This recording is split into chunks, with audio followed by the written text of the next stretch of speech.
Despite some years filled with worry and doubt, looking at you 2020 to 2022, the last year and a half have seen a massive resurgence for movies in movie theaters. From unforgettable Oscar darlings like Oppenheimer, box office juggernauts like Barbie, bombastic sequels like Dune Part Two, action extravaganzas like John Wick Chapter 4, and unique genre-altering animated features like Spider-Man Across the Spider-Verse. Movies have bounced back in a big way. With that though, we also have even more movies than ever flying under the radar. Many of the models put in place during the pandemic are still present. More movies than ever are heading straight to streaming, and some only get an extremely limited release or a short window before they are just shipped off to VOD. It is one of those painfully overlooked and woefully underappreciated movies that will be the focus of today's video. You want to know what that is? Then let's find out. Hello ladies and gentlemen and movie lovers of all kind, and welcome back to the channel. As always, I am your host, Brett Murphy, and for today's video, I am going to be discussing the best 2024 movie you didn't see, Boy Kills World, and why it just might be perfect for you.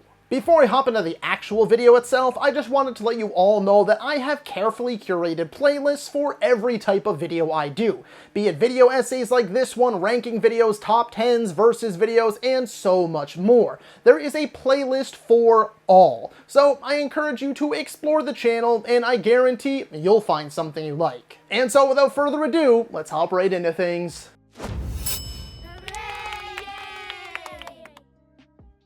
So Boy Kills World was first shown off at the Toronto International Film Festival, or TIFF, in September of 2023 before its wider release in April of 2024. It was directed by Mortiz Mower, making his directorial debut.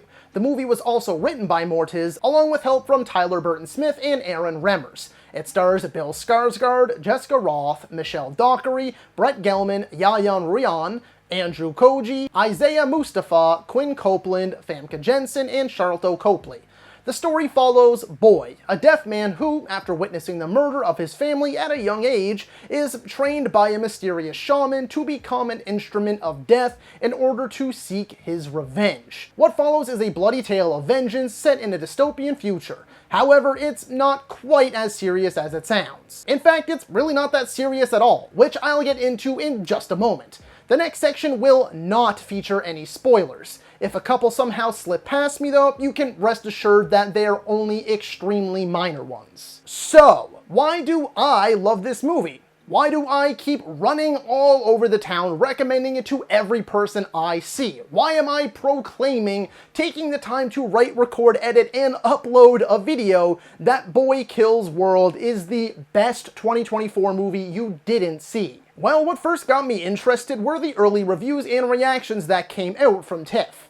After that, I thought the marketing did a great job with the posters. Very eye-catching stuff, which got me to check out the trailer, which then immediately got me hooked. Despite the movie's relatively bare-bones premise, it's the unique dystopian world, over-the-top violence, childish humor, and hyper-stylized aesthetic that put a big, dumb smile on my face for the whole 110-minute runtime.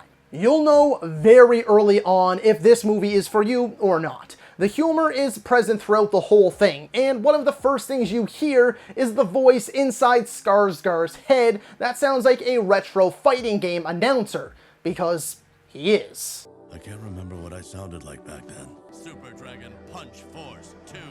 Player 2 has entered the game. That's why I gave myself this super cool voice. That's what we hear more than anything else in this movie. So if you find that annoying or unfunny, then you are not going to enjoy this. The main character also has the sense of humor of a 10-year-old because he basically is. Raised in the forest by the shaman after losing his family around that age means that he had no further parental guidance from that point on. The young girl in here, Mina, played by Quinn Copeland, is brilliant. She is our main character's deceased younger sister, who he wants revenge for more than anyone. And she pops up at the most random times, and it cracked me up endlessly. Her comedic timing was remarkable, and she was undeniably adorable too. The world here is very Hunger Games-ish, but leans into the idea in a more satirical way by making the event a game show where people have no chance to fight back and are brutally murdered by,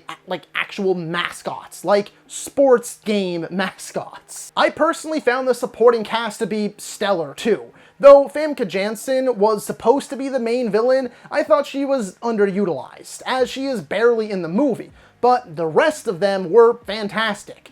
Brett Gelman and Michelle Dockery are far more entertaining and sadistic villains who had excellent chemistry and a commanding on-screen presence. Yayan Ruhian, which I'm probably horrendously mispronouncing, is all business as expected. If you're familiar with the Raid movies, you should know what you're getting into with this madman. He appears in both of those movies and was the fight choreographer for both as well.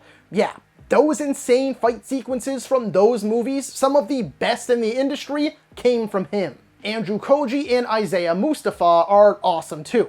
Andrew Koji basically didn't stop talking and he had me laughing my ass off the whole time.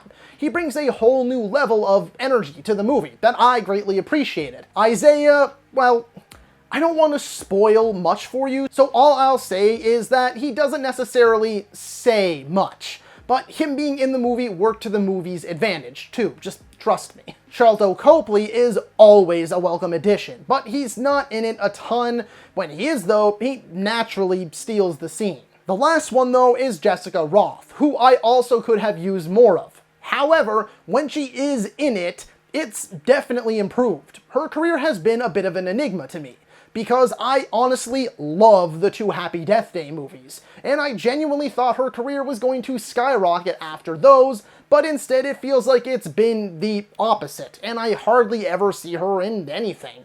Nevertheless, she was just wonderful in this, and I was just truly happy to see her in something again. But then of course we have Skarsgard himself. I talked about the voice in his head, but not his performance. Firstly, the dude got absolutely shredded for this role, and I was just sitting there mad jealous. He looks fantastic, and from what I can tell, a lot of the stunt work and fight scenes were actually him, so good on him. That shit takes a lot of work and crazy athleticism. Though he doesn't say a word the whole movie, his actions and almost caricature-like expressions speak volumes. He has big expressive eyes and eyebrows. His many facial expressions not only pair perfectly with the hilarious voice in his head that we hear, but often tells us everything we need to know. So between the way he was expertly able to emote without saying a word and the sheer physicality of the role, I applaud him. Oh, and I can't forget to mention the Crovetti twins, Cameron and Nicholas, who you probably know best as Ryan, Homelander's son, from The Boys TV show. They both play the younger version of Skarsgård's character here, and they work well in that role too. Outside of all the cast members though, the real main attraction here is the action. As I've stated numerous times already, it's incredibly violent and satisfyingly bloody. Sure, the camera work gets a bit too wild and crazy for its own good at times, like they were trying really hard to make it all crazy and frenetic, but sometimes they take it too far and it can be a bit jarring. But I didn't find it to be that frequent to the point that I stopped enjoying the movie at any point. For the most part, the fight scenes are well choreographed, fast-paced, and hard-hitting. The violence throughout is really spectacular at times. Whether they're using fists and feet, blunt objects, blades, or guns, they get really creative with things and find unique ways to mix it up. The vast majority of the runtime is taken up by these fight scenes, or if the actual timestamps don't corroborate that, they're definitely the centerpiece and biggest selling point of the film, so it's a damn good thing that I really enjoyed them. The rest of the technical stuff is solid too. Great soundtrack, superb stunt work. Again, some of the camera work does go a little overboard and tries too hard to be stylish, but other times it is really stylish and works with the pace/tempo of the movie. And I just really liked the vibe this movie gives off. It's so unserious and self-aware. At times, maybe a little too self-aware for some people, but I really dug it, and though the humor will be hit or miss for most people, I chuckled pretty often. There are a few different story threads here. Sometimes it gives off that major, jack of all trades, master of none feeling. But when you boil it down to the revenge thriller that it truly is, and the bond/love that siblings share, as a big brother, I related to its messaging. There's also some pretty decent twists and unexpected turns as well that I appreciated. Some big swings that didn't always land, but I am always going to root for and support bold, unique, and most of all, original ideas. So if you sat through all of this so far, you're now probably wondering, who is this movie for? Is it right for you? Well, I'll be upfront and honest by saying that this movie will definitely not be for everyone. In fact, I don't think it'll be for a lot of people. It's very childish in a lot of ways, it's weird, it doesn't try to hide its many influences, it's very over the top, very tongue-in-cheek, and really it's just different.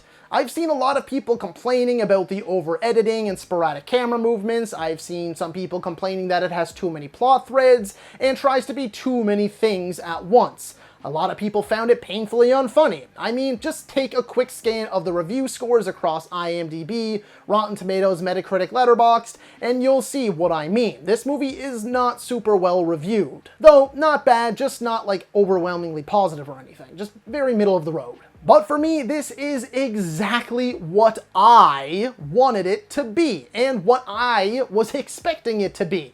I don't know if it was the day that I watched it, or maybe the movies I had recently watched before it, maybe it was just the mood I was in, I don't know. But when I watched this movie, it was a huge hit with me. Just what the doctor ordered, and that's why I am advocating for it. So just go into it with managed expectations. It'll be right for you if you like or are in the mood for everything I just described. A mix of a few different inspirations, a Mortal Kombat styled announcer, voice you hear more than anything, an imaginary little sister companion, tons of over-the-top action sequences filled with copious amounts of blood and gore, childlike humor, a few fun twists and turns, a dystopian future setting, and a tale of revenge at its center.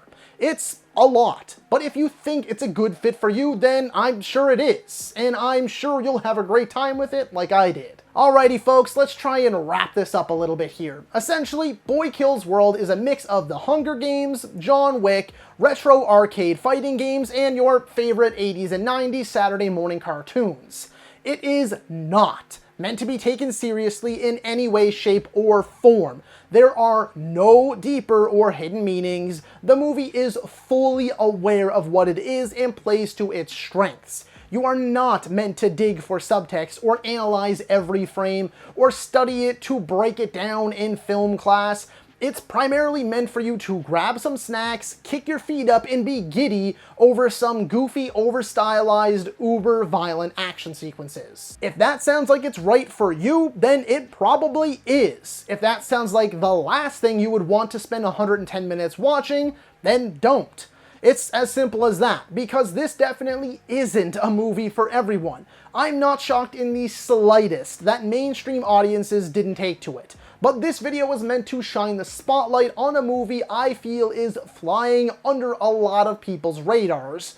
In the off chance that one of those people might watch this video and realize that this movie is right for them, if I can convince even 1 or 2 people to give it a shot, then I've done my job. So that is all for today's video, folks. Be sure to let me know down in the comments below if you agree or disagree with my take on this particular topic. While you're at it, don't forget to let me know if you've seen Boy Kills World already yet, or if this video convinced you to give it a shot. Did you like it? Do you think it's a right fit for you? Comment below and let me know. As a reminder, this is the revamped BAM2 Movies, and it is your one-stop for everything movies. Be it video essays like this one, ranking videos, top 10s, versus videos, tier list videos, I have it all and so much more, along with your daily nerdy news wrap-ups. So be sure to like, comment, subscribe, and ring that little bell icon so you don't miss a thing. As always, folks, I thank you all so very much for watching. Stay happy, healthy, and safe out there. From myself and the rest of the BAMTube team, thanks for joining us. We'll see you next time, and that's a wrap.